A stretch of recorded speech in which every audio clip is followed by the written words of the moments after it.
Have you ever done a web search in Claude Code that's taken a long time, used lots of tokens, and hasn't even given you the answer you were looking for? Well, that ends today because I'm going to show you how to use Firecrawl's new search endpoint to give your agent fast, accurate search results that beats the competition while using 10 times less tokens. And if you like these kind of videos, be sure to like this video and subscribe to the channel. It really does help.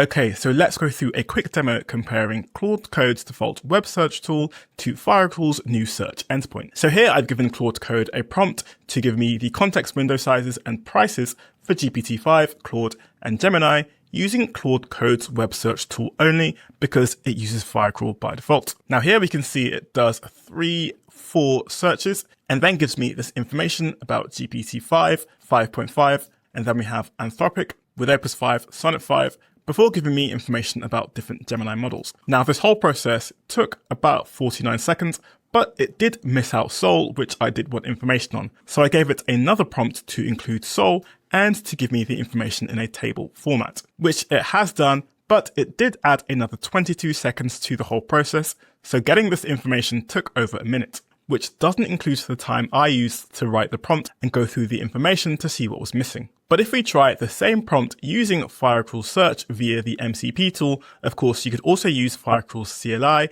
the language-specific SDKs, the API, and much more, all without providing an API key. So here, Firecrawl gave me information about the context window, saying all of them have 1 million tokens, then presents the information to me in a table, giving me the latest GPT 5.6 models, as well as the latest Anthropic models, and the whole process took about 25 seconds. So how is it able to do it so quickly? Well, conventional search results are designed for humans clicking links, not agents answering a specific question. So what most setups do is search for the relevant URLs and then fetches the full page information from those URLs, usually in raw HTML or plain text. And then once it gets all of this information, it gives it back to the agent to synthesize and return to the user. But Firecrawl does things differently, because instead of fetching a page, it already has the page fetched even before you do your first search. Let me explain. Whenever Firecrawl is used to scrape or crawl a page, that information is saved into a database so that it can be retrieved quickly if it's ever needed again. Now, there is a way you can opt out of this, which I'll explain later. But this means it already has clean markdown from a lot of popular pages on the internet.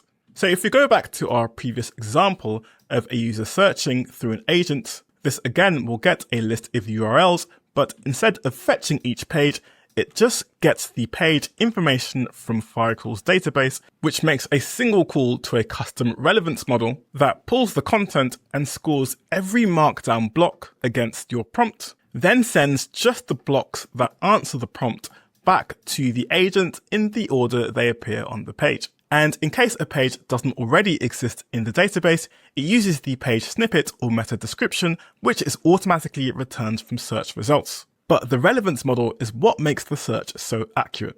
Take a look at this. Going back to our previous session with Claude Code using Firecrawl Search, we can see that the search tool was used with highlights true and a limit of 5, but highlights is what uses the relevance model to find the exact text for your query. And to see the difference, I'm going to use this function with the Firecrawl API, which allows us to control if highlights are turned on or off. Now, with highlights turned off, Firecrawl just returns the page snippet or the SEO blurb, which isn't specific to our query. As you can see here, it just returns information about Sol without Terra or Luna. But with highlights turned on, we can see we get way more information about each model because it's got the full page information that has gone through the relevance model to pick out the exact bits that we need. As I mentioned earlier, highlights is now the default way to search in Firecrawl, meaning you don't have to change any existing code to use it right now.